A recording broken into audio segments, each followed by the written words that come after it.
అదిమిన షోకులో ఉరి విడిచిన నెమలికి సవతిగా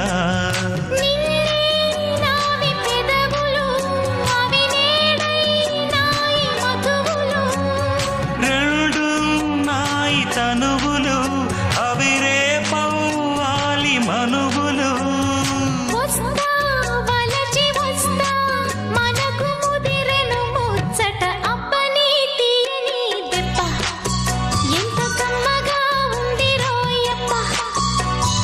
అమ్మ నీనున్న నీ బుగ్గ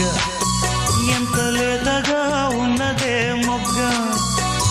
పురుషుల్లో